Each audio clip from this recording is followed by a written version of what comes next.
mix of, and I'll tell you more details tomorrow. But we have a mix of true or false questions and short answer questions. You can bring a cheat sheet. On both sides you can write whatever you want, but it has to be handwritten.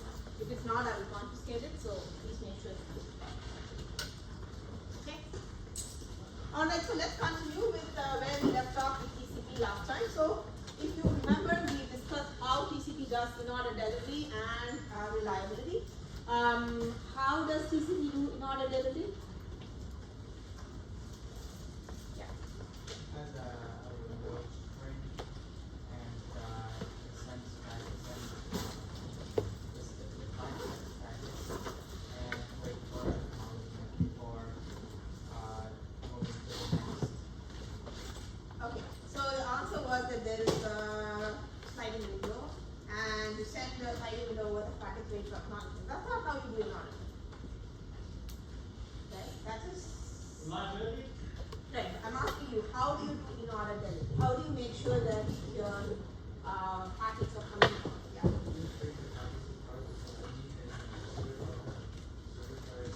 That's the answer. You have, okay, actually that's true. You need both.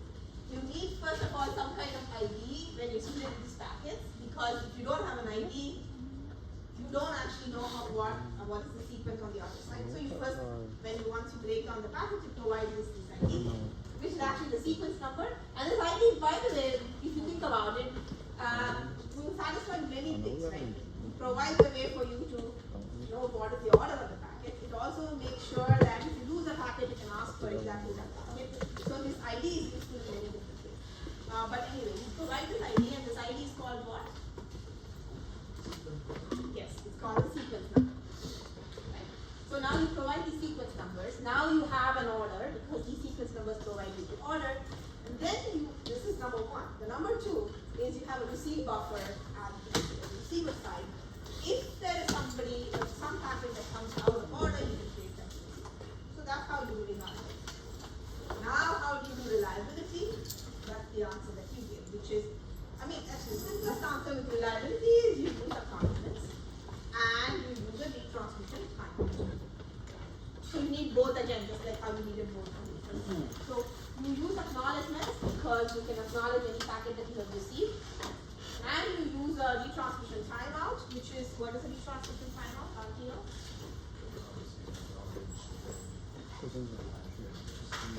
Exactly. If you don't receive an acknowledgement within that timeout window, then your time's out, and when you time out, you basically resend that time, and that's how you do reliability. So those are the two main things, but the simplest form of TCP is stop and wait, where you have to send a packet, wait for an ACK, send a packet, wait for an ACK, but that's actually really slow, so instead you're going to send a sliding window to work. This is where we left off. The problem now is actually so we went one step ahead, which is now the biggest question that you want to ask is, what should the slide size of the slide be? This is a very hard question to answer, and I'll tell you why it's a hard question to answer. So far, it hasn't been a hard question to answer. So far, what we know is that your sliding window size, the maximum sliding window size is it's your bandwidth delay product. We discussed what this was. So this is the maximum amount of packets I can send before I get the first acknowledgement. Roughly, this is you can think of roughly. This is just for imagination reasons, not how it works. But if you imagine a tunnel between a pipe between the sender and the receiver, you can think of this as a volume of a pipe, right? As soon as you fill that is getting. And you can almost never send BDP worth of packets. BDP is a really large number. In fact, if you go and estimate this, right? Usually RTTs on the web are in the order of 50 to 100 milliseconds. So, and your bandwidths are, let's say, and even on the conservative end, it's 10 megabits per second. That's actually slow, but let's say 10 megabits per second. You can then multiply the two, okay, and make sure that it's in seconds, and you divide it by the packet size, which is 1500 bytes. You'll see what that number is. And that number is huge. Like if the sliding window is that big, then you're going to send a lot of packets at one go. Never happens. On the internet, you're never going to keep that. But that's like sort of the holy grail. You want to keep the BDP. Why can't you hit the BDP? Because there are two other constraints in the network, and those two constraints what will be. Okay, so one thing I want to mention. The first one is the receiver can be constrained. Right? The bottleneck can be the receiver. We discussed this again. Does anybody remember what that was? What was the constraint of the receiver? Yeah. The buffer size of the receiver. The buffer size of the receiver is a constraint. Why? Because it can be smaller than the buffer size, the window size of the receiver. Exactly. So your sliding window size has to be less than the receive buffer size, because otherwise, if your packets, one of the first few packets get lost, then the rest of them have to be stored, right, until you get this first packet, but then you won't have a receive buffer size to store those packets, so you have to drop them. You might think, whatever, so what, I'll just drop them, but TCP will, the way the TCP is designed is to reduce the number of packet drops as much as possible. And so, for that reason, to have that first constraint, which is the receive buffer constraint. And the solution to this is something called flow control. Actually, do you remember what the solution is? Actually, the solution is pretty straightforward. When you initiate the connection, the receiver sends the size of the buffer there. Exactly. So this is as straightforward as it can get. Because you remember that this is the endpoints are involved in this decision, right? So the endpoints can tell you, hey, the receiver can tell you, hey, this is my buffer size, don't send me more packets. That's it. Pretty much. I don't know why they have a fancy name, but flow control, really there's nothing more to it than that. Okay, the condition control is much complicated. So, yeah.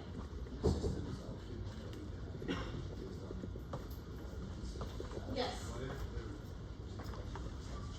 Yes, that's a very good question. Okay, so does the system dynamically allocate your receive window? Yes. Does it change during a flow? A flow means that your syn act and then you spin, right? That is called a flow. Will it change? It can change.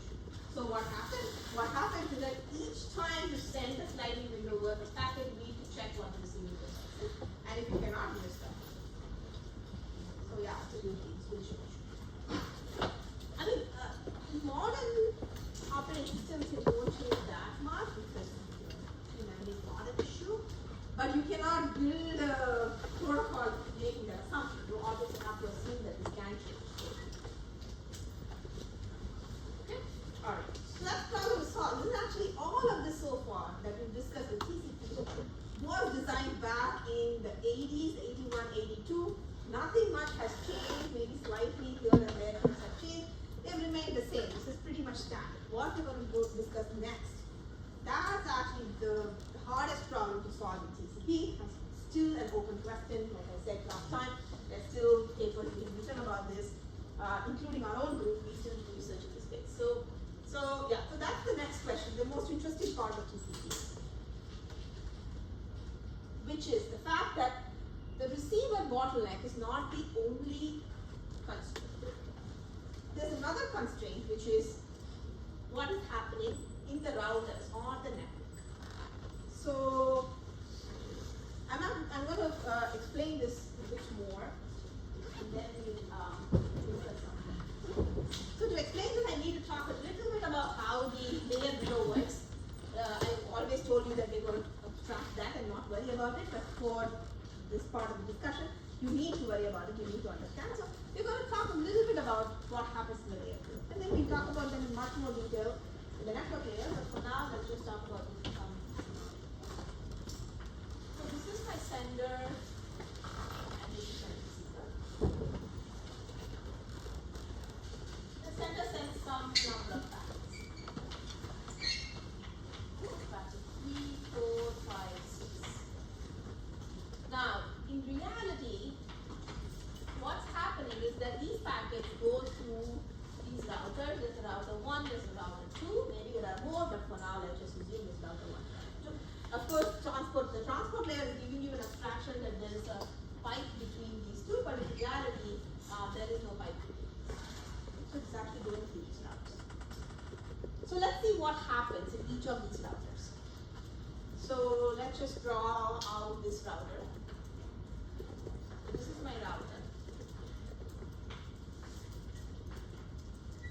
And I get a string of packets from this router. Now, what the router will do is it will do some kind of processing on this packet and then send it out on the next. Send it out on output. So so it will do some processing. So each packet comes in, there's some processing, and then somehow it gets out, and then it goes to the next one. This processing is not free. There's a little bit of time it takes for you to actually process these packets. Which means that if I receive packets at a rate faster than the rate at which I can process them, what will happen? Yeah. Router will drop packets. Okay. Router may drop the packet. What can you do to avoid the router dropping it?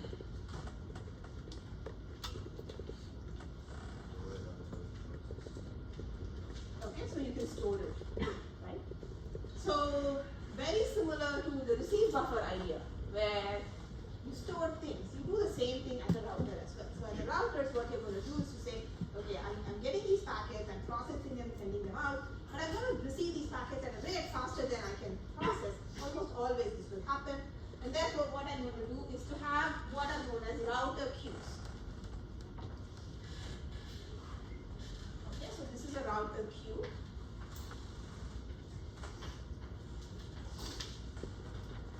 And I'm going to store some of these packets that I cannot process immediately in this queue, and then I'll keep taking stuff from the queue and process. This problem obviously is not going to occur if the rate at which I'm receiving packets is the same as the rate at which I can send them. Then there's no queue. I just keep doing this, but that's not how things work. Okay, so now that's where we are. So the problem, as you can now imagine, is that if R1 receives packets, if this sender S picks a really large sliding window size and sends all of them to the router 1, and the router 1 receives these packets at a much larger rate than its processing time, what's going to happen?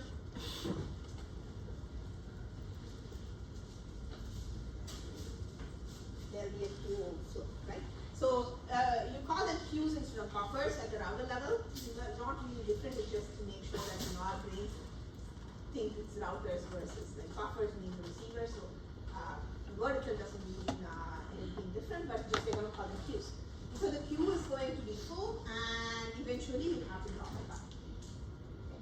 So this problem is very common on the internet, and mainly because these routers, as we'll discuss later, are all hardware. The queues are very expensive to have large queues, and so this is a problem. Yeah, I just had a question. Where is the queue stored? Is that inside the router? You just said the hardware, like, It's in the hardware. Yeah, it's physical queue, it's an actual queue. It's actually like a memory basically, but in hardware. Okay? Yeah. So the router drops it, I think that means that only partial time you receive a receiver. When Correct. it gets to the timeout, then it will our sender send the full time. Correct. Correct. Right? So see what's going to happen at the, let's now go back to TCP. Okay.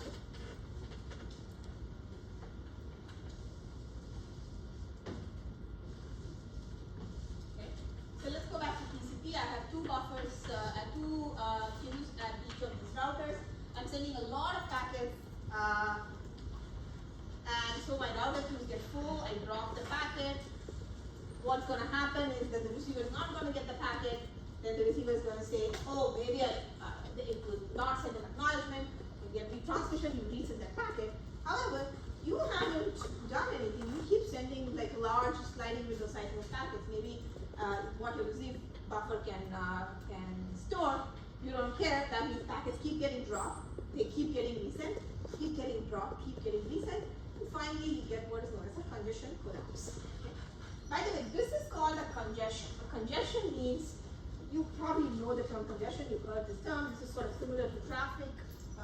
If you're driving on LIE, there's going to be congestion when what happens is that there's only road capacity of the road is, I don't know, let's say 3 lanes, then there have been a lot of vehicles coming from all over, and then it's congested, which means nobody can move.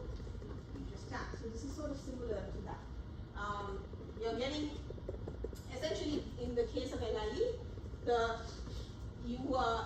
processing rate is basically how much bandwidth you have, or rather, how many lanes you have for traffic to flow, and if your incoming flow is much larger than that, you're going to have problems. Right? So same thing here in the network. It's called network congestion as well. Network congestion always refers to exactly this problem. That is, that your routing queues get full, and therefore your packets get dropped. So, and usually there will be the router whose queues get filled the fastest is called the bottleneck router. So, you might have, there'll be one bottleneck router, right? That's the slowest router in some sense. And so, the data that you can send, your sliding window size, actually depends on what that bottleneck router is, right? So that's the one that's determining how fast you can send it. So if for example, in this case, R2 is the bottleneck router, then S can only send as much data as R2. If R1 might may be able to process much faster and may not have any problems, it doesn't matter. Because the packet has to go through from R1 and then R2 to receiver, which means if whatever is the slowest router there, that's the bottleneck. Essentially, your sliding window is determined by that bottleneck. Right? So, a little bit of history. People didn't realize this happened, by the way. Right? This is the problem. People didn't realize this was a problem. They designed TCP, everything worked great. They thought, okay, we've solved all the world's problems. And then there was the first network between the UC Berkeley campus and the Lawrence Berkeley National Lab, which was very close to each other. So this, your y-axis here is the offered load, that is number of packets you're sending per second, which is determined by the sliding window size. Right? The larger sliding window size, the more packets you're sending per second. This is using TCP, by the way.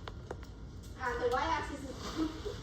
Good put means the number of packets you receive, original packets you receive per second. So if I have a lot of duplicates, that's not considered a good put. Which is also a problem here, right? Because if the packet gets dropped, you're going to resend the same packet again and again and again. So many of them will get eventually it will be maybe delivered, and that's not used. So what happened was, let's say this is the capacity of the network. Okay? This is actually telling you the speed of your bottleneck line, essentially, your bottleneck line. So you cannot send more than that. So I keep sending more packets, everything goes fine, there's no problem. But as soon as I get close to this capacity, my loop collapses.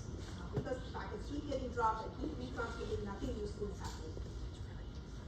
So they realized this in around 1986. Actually, TCP was designed much before this, but then this is the first time they encountered this problem, and they realized, okay, I have to do something more as TCP if I don't want to avoid a problem. Okay, so that's where we got our issue. So here is an illustration of how both the flow control and condition control problem, the receive buffer and the network queue problem. I find this a nice example, an analogy. This analogy only goes so far, just to warn you. However, I like this because I think it gets the point across. So in the case of your receive buffer being the bottleneck, what's happening is that you can think of like you're opening a tap, you get water, but you have a very small bucket at the end to catch this water, and that is a problem because if I open this too fast, then the bucket will get filled too fast, and then there'll be a lot of spill. Right? So the way to solve this is to let the pipe know, hey, this is my capacity, don't send more than that's what I'm saying. But the congestion problem is slightly different, is that now the problem is within the network, not at the endpoints. Alright, so let's say that you have a pipe and the pipe has some flow, but then at some point there's congestion and the flow is not as fast as it used to be. This is mainly because, for example, the router is not able to process the packets you're sending at that rate. Then again, there's going to be a problem. What will happen? And you have a large receive buffer, you have a large bucket, that's not the issue anymore. But the issue now is that if I keep sending more and more packets, then I'm going to any questions? Yeah. Yeah, so do the routers also change like the window field of the TCP header like this, like a receiver would? Okay, so the question is, will the routers change the receiver window like the receiver does? Okay, what do you think? Can the router change the receiver window? No, why not?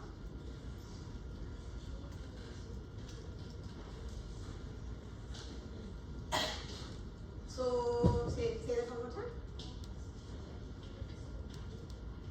Okay, so they can't read the packet, they only send the packet along. That's true, but I'm looking for a slightly different answer, yeah. Is it no because they only go down to the network layer? Exactly. It's no because the router is not even going to look at the transport layer header, right? It only looks at the network layer header and then it passes on to the next one. So it won't even look at the transport layer header. And the receive buffer information is in the transport layer, right? Because remember that this is the transport layer protocol is the header is where you have that receive buffer information. Yeah. So then would the network layer contain like congestion control information? Okay, so that's a different question. So let's say, okay, fine, you can't actually change the transport layer, but I can add information in my network layer packet so that I can solve this problem, right? Just hold on to that part. We're going to come. There's some like some philosophy involved here, so I'm going to come to that. Okay. Okay. All right. So this is the issue. How we're going to solve this. Now remember that. This, okay, I already talked about this, but essentially this is what is happening. Actually, I'm going to come to this in a second. Let me first talk about something else. So, I just want to continue a little bit about queues because I've started talking about queues. So, in general, in your network, so your packet delays, that is, remember your RTT, the packet delays that happens like when I send and receive.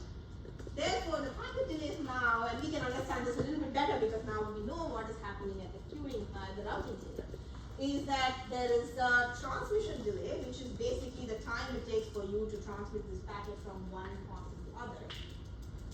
But there's also the queuing delay because each of these nodes are now sitting in the router queue for a little bit of time before they get processed.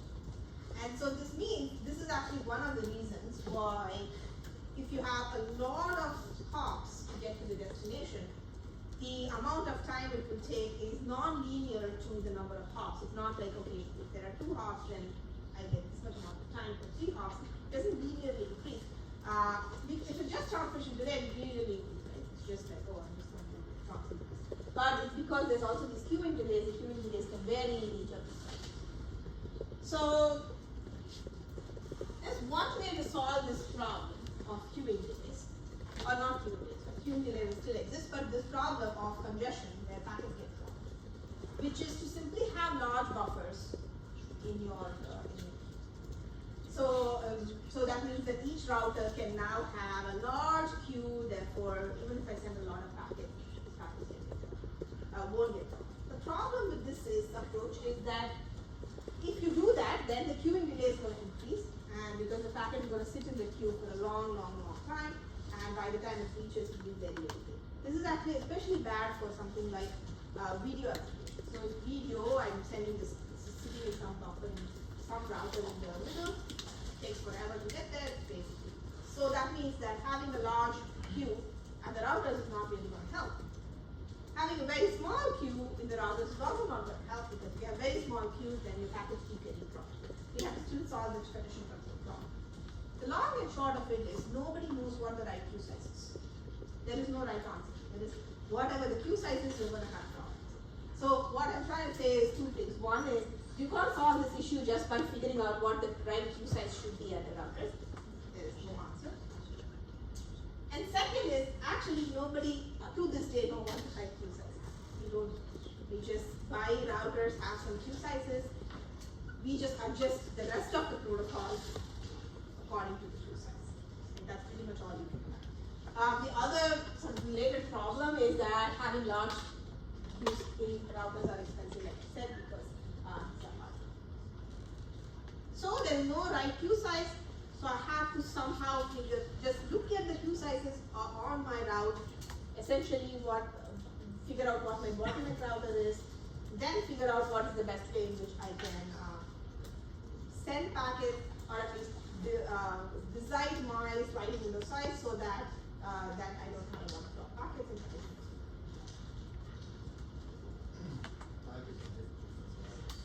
Yes. Yes. Yes. That's right. Yes. Okay. So let's hold on to that thought, okay? Okay.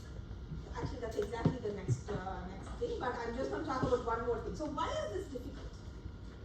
Okay, why is this difficult to solve? We solve this problem of receive window, receive buffer being small very easily. We just said, hey, receiver, tell me what your size is and what it is. Why is this a problem? There are many problems. So the first problem is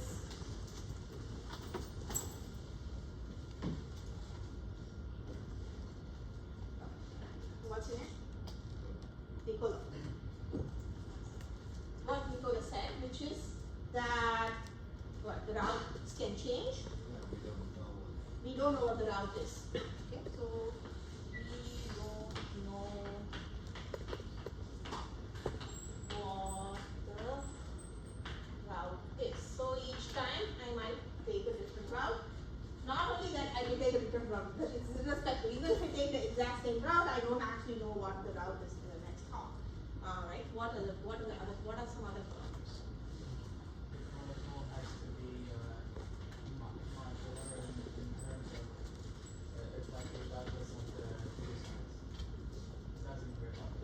Yeah, okay, so I don't actually have, okay, I'm going to rephrase what you said, but essentially, I'm going to call this don't have visibility into the net.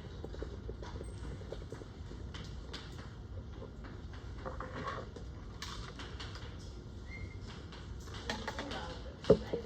So basically, I don't have any visibility into the routers. I can't actually look, the routers can have whatever queue size, and I don't really know what exactly each router's queue size is. This is going to be hard.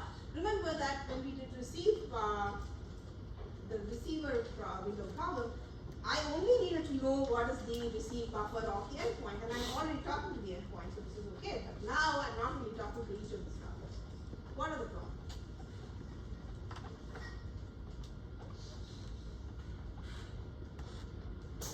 What is another problem? Okay. Remember that I'm not the only person in the world, right? Other people are sending packets, they might all go through the same router. So the router queues may be full, not because of my packet, because of somebody else's packet. But, so maybe at this point, let's say somehow magically I knew who the router is next, and I knew, or even my bottleneck router, and I knew what their queue size is. Okay, let's say that. And I say, oh, my bottleneck router can accommodate 1,000 packets, I'm going to send a sliding window size of 1,000 packets. However, somebody else might be sending packets at the exact same time through that router, and now I don't have 1,000 packets anymore. So now it's not only, oh, I need to know information about each router in my route, I also need to know about everybody else on the internet who might potentially be using those routers, and then to figure out how much I can send. Again, so you can already see why this is a really difficult problem. Right? So, okay. So that's an issue. So what can you do? What you actually see, let's see. Others also use the routers. So what can you do? One solution is that you can let the router reroute the packets to a different router. You can route, okay, you can let the router reroute to a different router. So I have a router, I'm going to, so I have this network, I already know what my endpoints are, and I know what my next hop is, but for some reason I can no longer process this data anymore. So I'm going to ask some other router to process this data for me. Right? Actually, that's not a bad idea. The problem is on the internet this is almost impossible, because the router now has to figure out who's the destination, what is another path, and maybe that router may not, why should that router have space, right? So this is, having said that, this idea that you just said has been used in more other networks such as data centers, right, which is a different topic. I don't think I'll cover that in this class, but that's a different thing. Apart from the internet, there are many other networks. Data center is a popular network. There they use this idea. Can I sort of reroute? But on the internet, this is really hard. What are the things?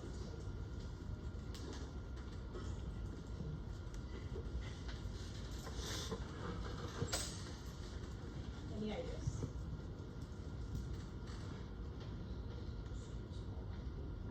Just keep it small, okay? Don't do anything. Don't send too many packets. Just send as low as possible.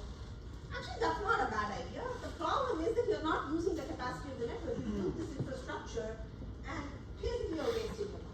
Right? That's the issue. But you might actually have to do that in the end. We sort of do, we don't do that, but we sort of, you can squint your eye and say that maybe it's doing that.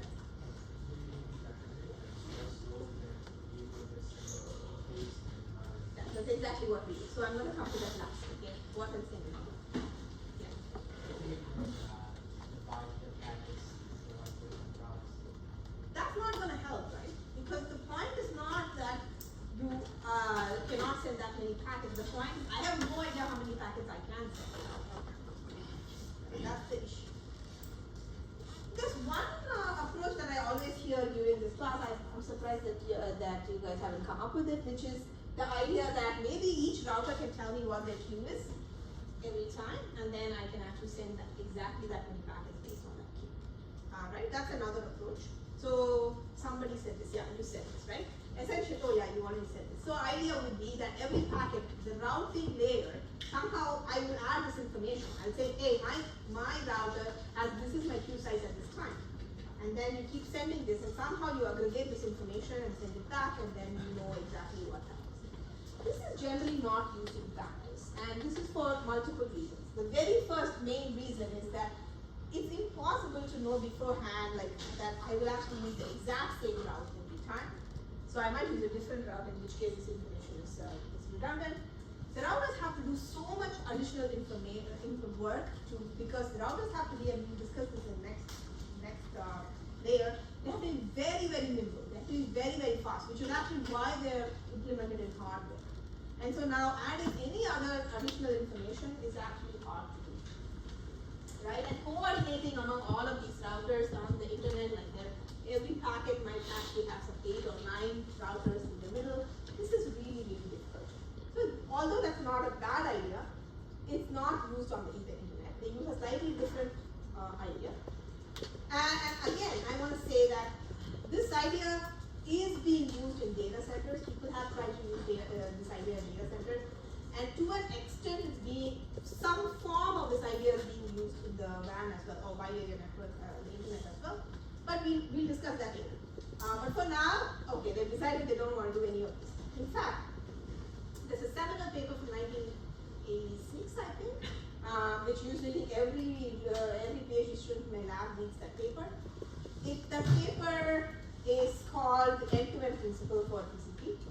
The idea in that paper is, it's basically more a philosophy than a technical paper. The philosophy is, if it's an end-to-end protocol, where the goal of the protocol is I don't want to think about anything in the middle, I'm going to provide an end-to-end abstraction, then any decision you want to make at the protocol has to be done at the end. You cannot use any of the middle points to make this. Now, is this philosophy correct and always applicable? Of course not. There are situations when you want to use this, there are situations when you not. However, I have noticed in my 25 years of working in this space that actually there is some value to this design principle, which is that when you have endpoints that are responsible for the ultimate whatever service, but they somehow use these intermediaries, any decision you want to make, you probably want to make at the endpoints. You do not want to involve the intermediaries. This is called the end-to-end principle, and TCP uses this end-to-end principle. And the biggest advantage of this is simplicity. Right?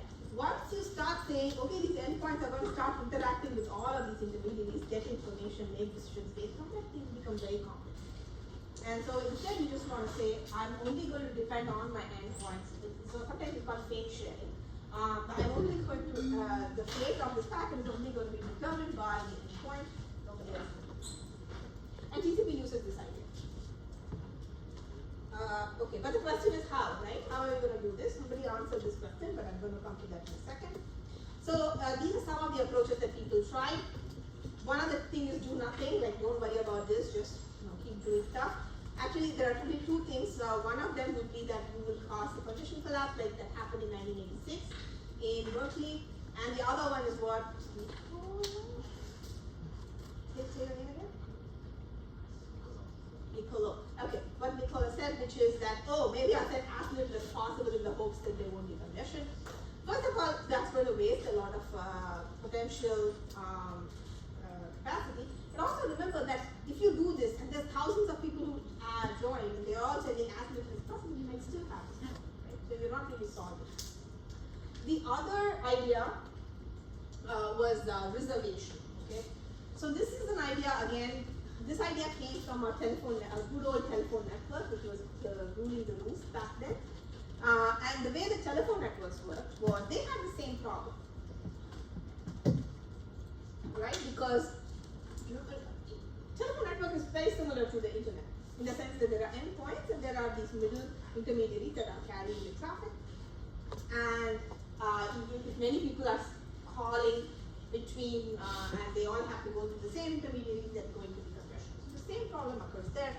The way they solve that problem is by doing reservation. So as soon as you create call, like dial, they will reserve to the root, and then that means that only those, if you haven't reserved, then you will not be able to use. That's how they solve that problem. Again, like I said, the internet philosophy is very, very different from the telephone network philosophy. Here the idea is to generally this notion, and I'll talk about this more, but this is a word I want you all to remember, which is called statistical multiplexing. And this is a term you will see a lot in the internet design. And the reason, what this means is that the way that the internet is structured is that there's going to be a lot of capacity. There's some people who are going to use this, and then they're going to leave the system. Other people are now going to use this and then leave the system. I want to keep this as flexible as possible so that as more people join the network, I still divide this among everybody who's there. But if people leave the network, then for those who are there, I'm going to give them a larger share of the capacity. So it's going to be dynamic and flexible. That's that's statistical multiplexing. And that's the idea on which internet is built, which is exactly the opposite of how the telephone networks work, or any network for that matter.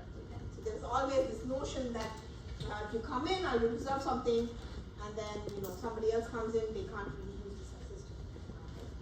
And the reason for this is because if you don't have this flexibility, then you're actually denying a lot of people service, right? So if unless you have a lot of money, because you have a limited amount of resources, and somebody has reserved the resource means that other people are competing out. Here, that's not how it works. It means here how it works is that if more people want to join, you just reduce the resource allocation to the person who's already there, and you share the network. So that's number one. Number two is that let's say I reserve the system, but I don't really use it, then I'm actually wasting. Instead, actually, if I only give you what you need, instead of preserving things in a priori and disallowing other people from using it, it's much better. So again, this is a philosophical discussion. I don't personally think there's a right answer of how you should be doing this kind of design. It depends on what you want to do, what your endpoint is, how much money you have, or how much resources you have, and so on. But internet is what it is. This is the philosophy. So yeah, we don't want reservations. So what TCP does is exactly what you said, right? Okay, which is that you start slow, you keep building up. Maybe once if you realize that there is congestion at the end point, then you sort of back down, right? What's your name?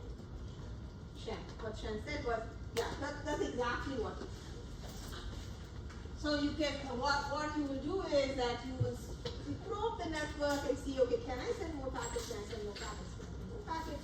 And then eventually, at some point, I won't be able to send packets. I need to know that somehow. You see how I know that. But again, I don't want the routers to tell me I cannot send more packets. Right? I want to be able to infer that at the endpoint because that's the end-to-end principle. Once I know that, I say, okay, I'm not going to send quite that. And then so on. So, each source will independently probe this network. So I don't actually even need to know, for example, for this third point, I don't need to know who else is sending packets. Right? I just need to know, okay, I want to send something, I want to probe the network. Somebody else is sending something independently, they will probe the network as well. So the advantage of that is, so let's say we know how to do this. Okay, I can probe the network, I can send more packets, and then eventually at some point I created permission, so okay, somehow I get to know this, I'll tell you how. And then I say, okay, then I'm not going to send quite as many packets. The beauty of this is everybody can do this independently and it will work. I don't need to know who else is sending packets because everybody is going to probe the network and keep sending a bit more. And eventually all of them are going to realize that they congested the network, they're all going to reduce. Then they no longer congest the network, then they try to increase again, they will congest the network and it will reduce, and it will work beautifully. And it also will work beautifully because if I am the only one in the system, then I'll keep increasing, nothing will happen, which is good. But if somebody else joins the system, so that now my queues are full than before, then I would realize this immediately and I would back up. So now the exact principle that we wanted is happening because when I have the whole pipe, I can use the whole pipe. When I don't have the whole pipe, many people are using it, then I get to share version of that pipe. Nowhere am I completely kicked out, and nowhere am I using the whole system, right? So that's sort of how why this probing is part of that way. And the good news is I don't have to make any decisions based on the routers. I can make the decisions only at the endpoint. Of course, now how is this magic happening? So let's discuss how this will work. Okay. So the way that this will work is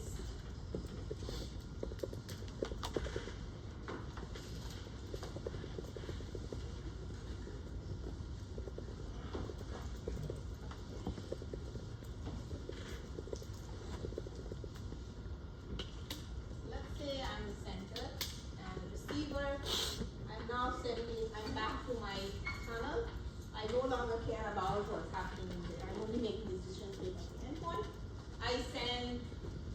Let's say I send an initial number of packets. Let's say I send 3 packets. I probe the network. How will I know that the network is fine? I haven't caused congestion. Yeah. Based on the router time you observe, Why? when the congestion occurs, then the router time will increase exponentially. It won't increase exponentially, but okay. So that's one way to do this. I can use the delays on my on this to see whether it's what is the net. Yeah. Exactly. You see whether packets are being dropped. So there are 2 ways to do this. I can either see whether packets are being dropped, and I can see this, right? Because I get acknowledgement. And if the packets are not, or if my actual delay increases. Okay. Now, for the rest of today's class, I'm not going to talk about the delay part. I'm only going to talk about the packet drop part, and I'll tell you why. Okay, so but both of them can be used as an indicator, but TCP uses the packet drops as the indicator, and not for any other reason. Well, because it turns out that delay is not a very good indicator. Sometimes delay can not be a good indicator. But we'll get to that later. So now let's just look at packet drops.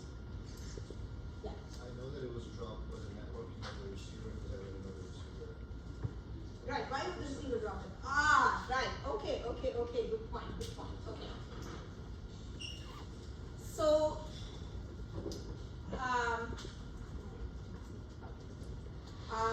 okay. So my goal now is to figure out what the sliding window size is. Right? So the sliding window size, there is already one restriction apart from this network restriction. There's one restriction on what is the maximum sliding window size. What's that restriction? The size of the receiver. Right? Now there's another restriction which is this congestion. What is the size I can send with congestion? So what should my sliding window size be? Yeah. The minimum of your buffer and the router. Exactly. So the minimum of the receive buffer size and this size, right? This size, how much I can send before I see this there is a packet drop. That is called congestion window size or CWIN. Okay. Now you should remember this name. I will keep repeating this over and over again. What is CWIN? Congestion window size, right? Now this receive buffer size that we talked about, just for convenience sake, people call it RWIN. Okay, receive window size, which means that your sliding window is the minimum of your CWIN and your R. Yeah. How does it matter the congestion window size? We don't know. I'm just going to tell you. That's what the rest of today and next class will do. Right? You got to figure that out. But I'm just telling you this, right? We already know RWIN, what RWIN is. So the assumption all here is that RWIN is big enough that I don't have to worry about it. But if RWIN is really small, then that's going to be my. Usually this receive window is pretty large. That usually CWIN is the bottleneck, and so that's why a lot of the times when you read. Reading these papers, but if you read these papers, it will say something like instead of using sliding window, they'll just say congestion window because the assumption is the congestion window is same as the sliding window, and that's obviously not true. It's actually really this minimum of these two numbers, but it's just that the receive window is usually always so high compared to the congestion window that usually congestion windows are sliding window, right? But that's just to answer before the question. But for now, let's go back to where we were to figure out what the congestion window has to be. Right? That's what we're trying to do right now. We're figuring out what the congestion window needs to be, such that you don't affect or cause congestion in the network. So initially, let's say this congestion window is equal to 3. Okay? And let's say that this is also equal to the sliding window because the 3 means 3 packets. Again, I think congestion window, interestingly, is talked about in packets, not bytes. Other things are talked about in bytes. Why? But anyway, so this is just packets. So I can congestion windows 3 packets. From now on, I'm not going to say that that's also equal to the sliding window. I'm just assuming that that will be the case. Okay? But don't get confused. The sliding window is not really the congestion window. It's the minimum congestion window. Okay. All right. So now we have. So I said 3 packets. I send these 3 packets. And the reason I know this is fine is because I had no packet drops. I got acknowledgement for all 3 packets. Here there's a slide, other question, which is, hey, but I'm now assuming that all packet drops are only because they were dropped by the router. Packets can be dropped due to other reasons. There could be corruption, other things could have happened, right? Let's put a pin on it. Right now, let's assume that packet drops are only because they're being dropped by the router and not because of anything else. Right? We'll come back, we'll revisit this question later. Anyway, so now we have this packet drop, and again, we revisit the question about delays that Sonu was talking about a little bit later. So we'll put a pin on both of these questions. For now, we just go with this. So then what will I do? So 3 packets I sent, I got an ask, what should I do? Increase the sliding window size, right? Because, or congestion window, because I know that my network has capacity, so I increase. And then I send 4 packets, or maybe 80 packets, and whatever. At some point, I sent 323 packets. At that point, I saw a packet drop. Okay, what should I do? Stop. Decrease. Not only stop increasing, but decrease, right? Yeah, that's exactly what you do. In fact, this was designed in 1987. To this day, this is exactly what TCP does.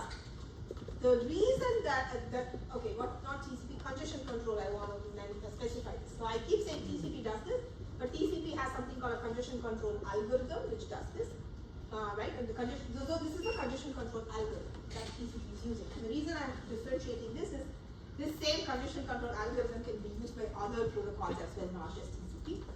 So I just want to separate between TCP and congestion control, but for now, for this class, they're all the same, but just semantically. But what has changed is how fast you're increasing, how fast you're decreasing, when you decide to decrease, when you decide to increase. So that is the question that has been plaguing the networking world for like the last 30 years. Okay. So let's look at the very first version of TCP. What does TCP do? Let's just look at that. So I already said this, blah, blah, blah. So TCP uses this principle called AIMD, stands for additive increase, multiplicative decrease. The idea is that I will increase additively, and additively means like I'll add one more packet or two more packets or 10 more packets or whatever. But when I'm decreasing, I'm going to decrease multiplicatively. So I either half or divide by 3 or alright. So and what do you think is, why do you think TCP is doing this? What do you think, what kind of philosophy does TCP have? Yeah.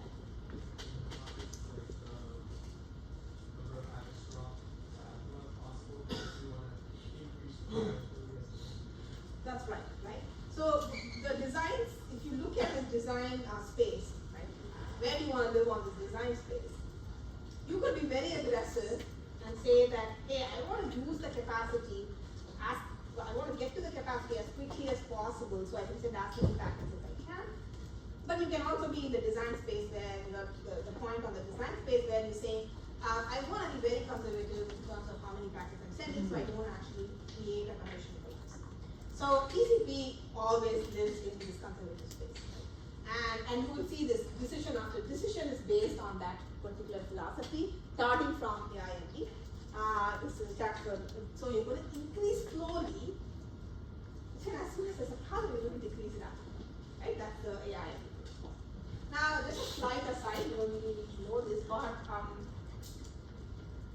the interesting thing, okay, one thing that TCP wants to do, like I mentioned, is what is the thing I said before, which is if more people join my network, I want to divide my bandwidth to all, across all of them. That's sometimes called as fairness. Okay, sorry? Exactly. So that's called fairness. And fairness means that, okay, so that you're not going to give more part of the bandwidth to one versus the other. Everybody gets equal share, or at least as equal as you can. That's a separate question. That's a different question, difficult question. It turns out magically that this AIMD protocol actually provides you fairness. I might have a slide that talks about it. I'm not sure. If not, I will add it because I think it's interesting. Just because, I mean, and the thing that, I don't know, fascinates me was this was designed without fairness in mind. And then about 15 years after TCP was designed, they came up with this theoretical proof that says that yes, this actually gives you fairness. So, yeah.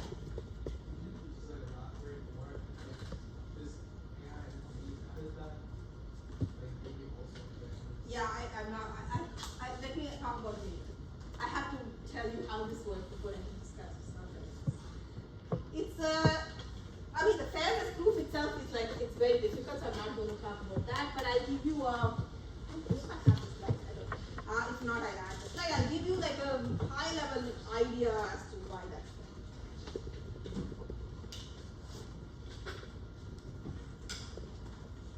So yeah, this was the idea. So based on this principle, now you're going to define the actual protocol. So remember, all of this is fine, right? You can sort of hand wave and say, oh, I'm going to actually increase my decrease. At the end of the day, I need to actually have a specification. What does additive mean? 1, 2, 10? Or how are you increasing it? Again, how are you decreasing it? So you now need an actual protocol that takes this abstract notion of I'm going to probe, I'm going to do AMD to an actual working specification. So that's what TCP is. So it's sending condition window size of packets using ARMD to adapt that number, and it uses packet loss as well, signals for condition. This is what actually I should say this is what TCP does. This is the very first version of TCP. And just like HTTP, there's many versions of TCP. In fact, actually there are I don't know, tens, hundreds of versions of TCP. And so unlike HTTP. So let's first discuss the first version of TCP. This version is called TCP VNO. This was designed in Berkeley, therefore all of the names are like some national parks or places of interest in the West Coast. So this is the first one. This is the very first version of TCP. It's called TCP VNO. Oh, Tahoe. Oh, I forgot what it was for this was. Tahoe.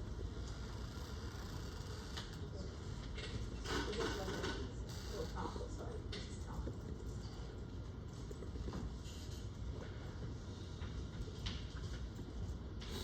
I mean, HTTP made it simple, right? It said HTTP 1.1.12, so I know what the order is. Here it's like Tahoe and then Reno and Vegas and whatnot, so it's much harder to remember what the order is. Anyway, but Tahoe is the first version. And they started this slow. So what they did was, they decided that this is the principle they're going to use, but this is how they're going to implement it. They're going to divide this condition control algorithm. Remember, everything we're going to talk about now, it's a condition control algorithm. It's figuring out how to control congestion in the network. And the output of this congestion control algorithm is to tell you what your congestion window size is, which is the C. And so the algorithm will tell me at any given time, this is your C. And then I ask this again a little bit later, and then this is my C. So that's the goal of this algorithm. This algorithm is divided into, and this algorithm is part of TCP Tahoe, the protocol. So there are two phases. One is called a slow start phase, and the other one is called the conditional bypass phase. And so here, I mean, I can show this to you in terms of a figure. I think it might be easier to understand why we have these two phases. So let's say that this is my condition window size. Okay, this is the amount of packets I'm sending. And this is at time, right? And let's assume that this is my capacity of this network at this time. What do you think capacity means? What is the capacity? Yeah.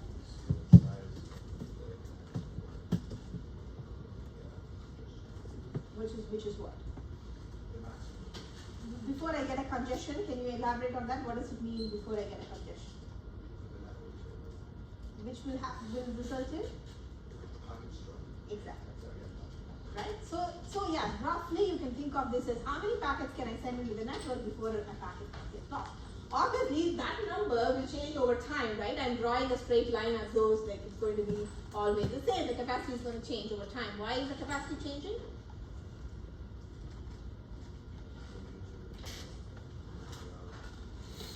Correct. Even if I assume the same route, there might be other people using the same route, which means that the capacity is not as much as I was used to. So for simplicity's sake, okay, just because I want this to work, let's assume that there's nobody else in the network, I'm the only one, and I have the same route. Okay, let's make this assumption first. Yeah.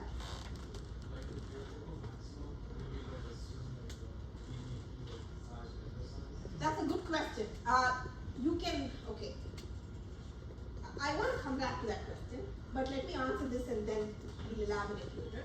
So is that equal to BDP? It's actually equal to BDP, except that B there, which is the bandwidth, is not the bandwidth of my endpoint, but rather the bandwidth of my bottleneck buffer. Right? Because now it's no longer that I can send as many packets as I can, but if my bottleneck buffer cannot process it at that rate, then there's going to be queues. So this will be roughly the BDP of the bottleneck buffer.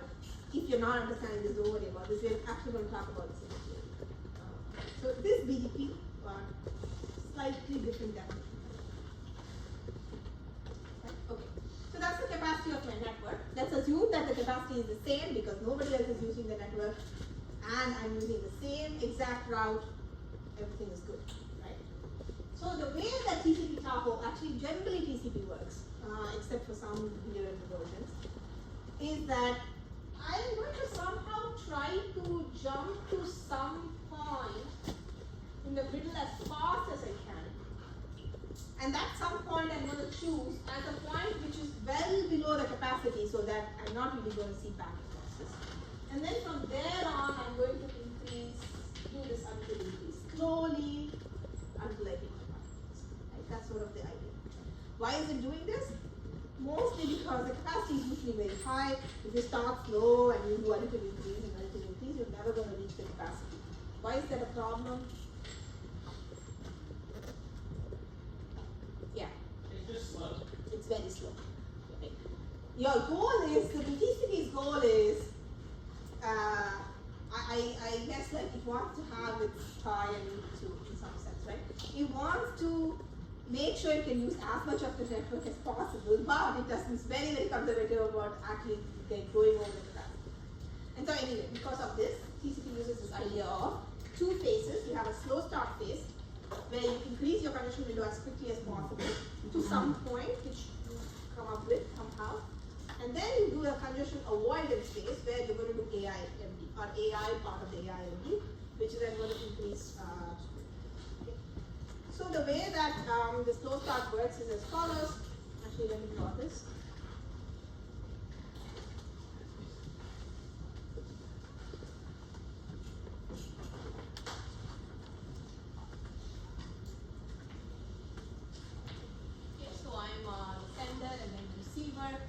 I'm going to start my congestion window with this number called the initial congestion window.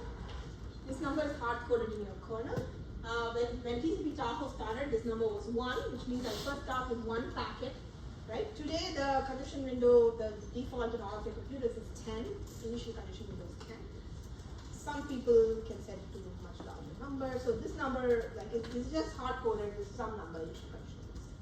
For now, let's say 1. Okay, just because TCP Tahoe uses 1, so in this case, I have 1. So my condition window is 1, which, and my sliding window is also 1. Assume again the receive window is pretty big. So I'm going to set 1 packet. I get an ACK back. Oh, assume that I've already done the setup. TCP setup is done. Right, so that also has to happen here. So your TCP setup is done, now your condition window is 1. You send, because the TCP setup is not included in the condition window at all. That's separate. Then you say, okay, now I'm going to exponentially increase because I'm in the slow start phase. And I will tell you when my slow start phase starts. And the slow start phase, I'm going to double the number of packets I can send every time. Exactly. This is a stupid name. I don't know why it's called slow start. It's actually the opposite of the slow start, but it's called slow start.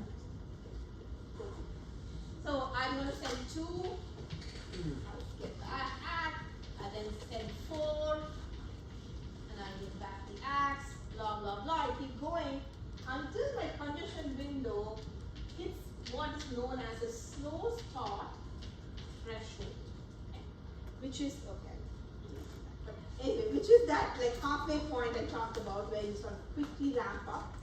That's the slow start threshold. How do I figure out what this number should be? It's actually empirical. In fact, these days they don't even set a slow start threshold, they set it to infinity. Let you hit the, figure out where your, they will have a loss as soon as you hit the capacity, you just halve it and you go on. But generally, this is a number that you come up with somehow. Maybe you know what happened the previous time you had TCP, you can sort of use some number for the slow start threshold initially. Once you go to the slow start, you do,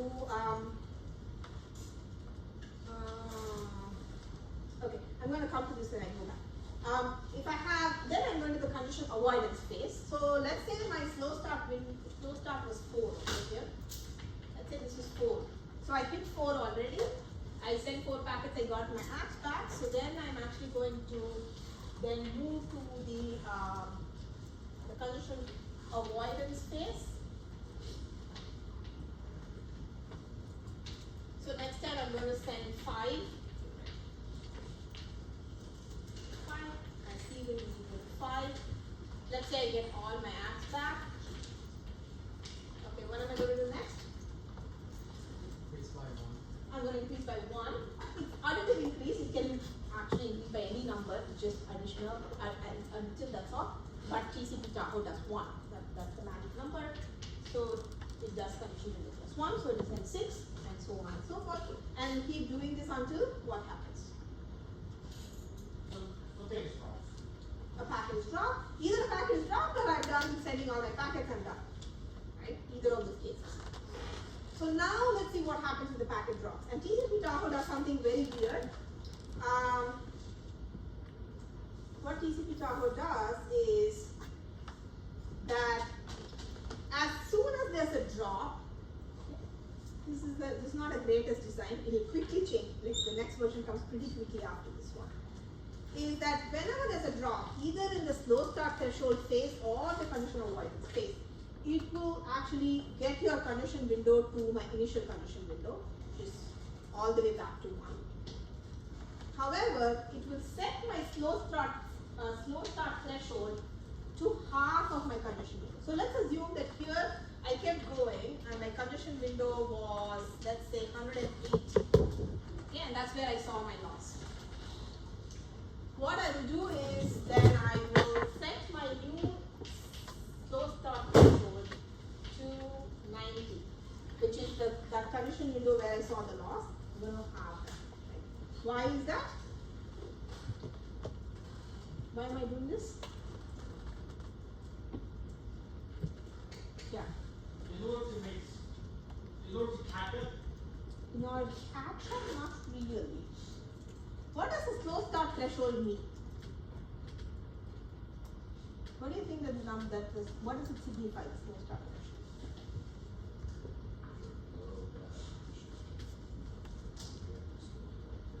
So before that you can increase quickly, but what does that mean? It means that it's a safe number to get to when I'm not going to hit the capacity, right? So this is this way of doing this kind of calculation is a way to say dynamically figure out what is a number that I can hit easily. So for example, let's say my capacity was some large number, but then the capacity dropped because other things started happening. That means now I have to keep changing the slow start threshold, right? The slow start threshold cannot be the same number throughout. It has to depend on what my current network looks like. How do I know what my current network looks like? I know this because I know exactly when my loss occurred. That is what my capacity of my current network is. And so I'm going to use that to then figure out what my okay, I'm going to stop here. I have another quiz for you. I'll discuss the rest of it next time. You all can, like the last time, you can go. Hold on. I have to open the